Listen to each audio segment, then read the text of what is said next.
Welcome to the 1-Star Weak Foot Show, FIFA 21 edition, starring your host, 1-Star Weak Foot, and our review specialist, 1-Star Weak Foot.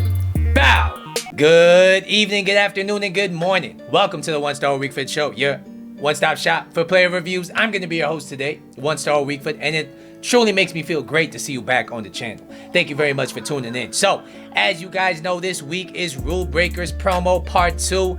And if I do say so myself, I do enjoy Team 2 a lot more than Team 1. I mean, Team 1 really only had 2 or 3 players that caught my eye. Team 2 really has a team full of players that are interesting at least. I mean, some of them are not the most meta. Some of them don't really quite fit most people's teams, but there are a lot of interesting things that have dropped this week. We got Pogba, we have Di Maria, the Talisca SBC was cool. The Bellarabi SBC even was not a bad shout. But today, we're going to be talking about one man and one man only. Everybody's favorite French midfielder in the Premier League, not named Conte. It's going to be Paul Pogba. So guys, let us look at the card. I mean, the first thing that really stands out to you here is the price tag. I have bought it for 930 goddamn thousand coins. And the main question of this episode, once again, is not going to be, is he good? I mean, you guys are going to know just by looking at the stats, just by looking at the price tag, that he's good. The question here is he worth the coins? And secondly, is he that much better than Conte? We're going to find out. He's 6'3". He has high medium work rates. He's right-footed with the 5-star skills, the 4-star weak foot. As you guys see here, I played him 3 games in Rivals. He got 0 goals and 2 assists. And normally I like to play 4 or 5 games, but unfortunately today I was running on a tight schedule. I'm about to go to work. But I did want to drop this review on you guys today. Before we go any further, if you're enjoying the content, if you want more content like this, do me a favor, hit the like button down below. And if you're new to the channel, do not be shy. I appreciate anybody that decides to hit the subscribe button down below. I love you guys. So when you look at this card, I mean, it's obvious what he's gotten the upgrade in, and it's pretty much the defense. They've downgraded his passing quite a lot. I mean, his base card, I believe, has like 86 passing. This card has 77 passing. So another question for the episode is his passing going to be bad? Because passing stats, I don't know if you guys have noticed, are very important this year. So we're going to see how that plays out. Shooting wise, he looks like a beast. I mean, especially as far as a CDM type player. Dribbling wise, once again, he looks insane. Defending wise, he has gotten a massive upgrade. We're going to see how that plays out because you got players like Blanc on this game that are big, that have long legs, that tend to outperform their defensive stats. So if you put 82 defending on the 6'3" player, I do expect him to be massive in game defensively.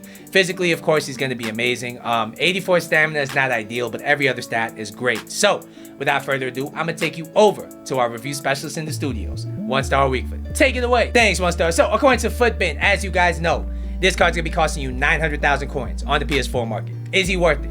I would have to say wait for the price to drop a little bit. I think 930, which is what I paid for him, is a bit overpriced for him. But if he does drop to the 400 to 500k region, I think it's a great buy. We're going to break down the stats though so you know exactly what to expect. So first we're going to talk about his pace. He has 75 pace. And the first thing I will say here is that he needs a shadow. He needs a catalyst. He needs some kind of pace chem style to help him. Because in this game, as you guys know, pace is king. And his acceleration or lack thereof was definitely noticeable when I used him without the catalyst chem style, which is what I ended up putting on him because it's only 68. His sprint speed's pretty good though, so when you get him going, he's pretty decent. What I will say though is that he doesn't really feel sluggish on the ball at all, and he accelerates pretty effectively out of the skill moves. Overall, I do have to give his pace a 7 out of 10. If you slap a catalyst or a shadow on it, I think it goes up to a 7.5 out of 8, and it's definitely necessary for those tight foot champs games. Next, we'll talk about shooting, and unfortunately, I did not get to test it as much as I would like to, but I did notice his attack positioning was brilliant. I mean, he has 82 attack positioning. He made very nice, well-timed runs into the box when I needed him. I think he hit the post one time for me. His outside the box shots are very, very nice. And if you know how to use long shots in this game, I do see how he could be dangerous for a lot of people. Inside the box, he's going to be fairly reliable, but he's not going to score any bangers for you most times. Overall, I got to give this guy shooting a 7.5 out of 10. If you need a CDM that can overlap into the box and finish some shots for you, I think he's going to be very good for you. Next, we'll talk about his passing, and this is one of the things I had a question about before I bought this card. Because if you're paying 900,000 coins for a card, I would really be pissed off if this guy was a bad passer. And in game, honestly, I didn't really notice that much the downgrade of his passing. I mean, the face stat is 77. The stats are not that great. He has 80 vision, 77 short passing, 81 long passing with 76 curve.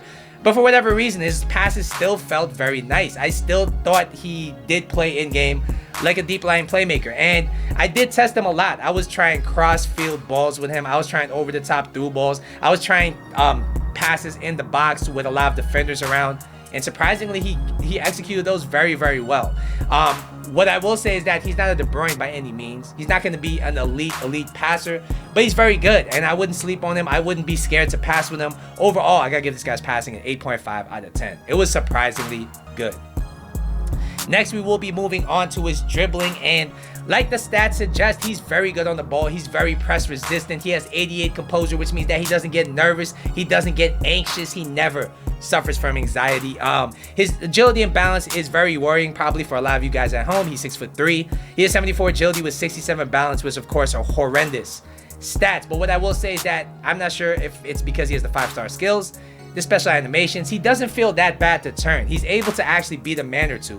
I wouldn't say you should use him at the cam position if that's the next question you have. He's not good at dribbling enough to be in the cam position, but for a CM or CDM that's going to advance the ball after taking the ball, his dribbling is quite nice. Overall, I gotta give this guy's dribbling an 8.5 out of 10. He is very good, especially for a bigger midfield.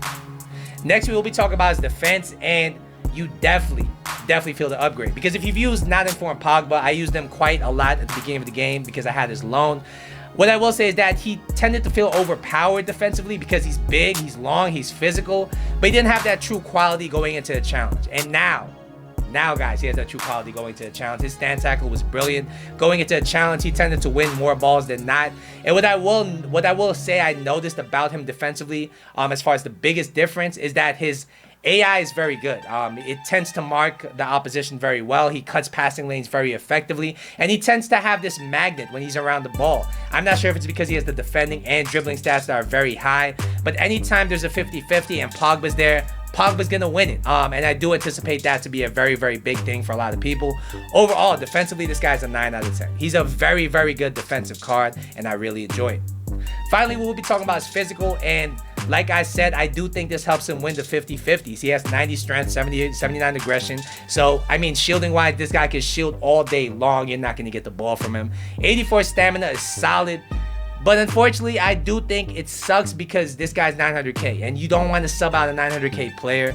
So 84 stamina means that he will last 90 minutes, no problems. But if you go into extra time, if you go high press, this guy will need a sub later in the game. 83 jumping means that he wins all the headers at 6'3". Overall, I gotta give this guy's physical a 9 out of 10. Aside from the slight stamina issue, he is a beast. Alright guys, so what is the final verdict on Pogba? I think he's a great card, and honestly, I think he's up there with Conte with being one of the best CDMs in the Premier League. It really just depends on what you're looking for. If you need a Vieira type player that can pass and can shoot, I think Pogba's going to be your guy. But if you're looking for that bulldog mentality, a shorter, more annoying center defensive mid, I think Conte is going to be your guy. The fact that it's a toss-up really leads me to believe that 930k is way too overpriced for him. What I will say is I do suggest you using a Shadow, a Catalyst, a Hunter, anything that's going to boost his pace, because I do think he needs the upgrade. But other than that, he is an amazing card. I gotta give him a 9.25 out of 10. He's definitely FUT Champs approved and definitely one of the best CDMs on this game right now.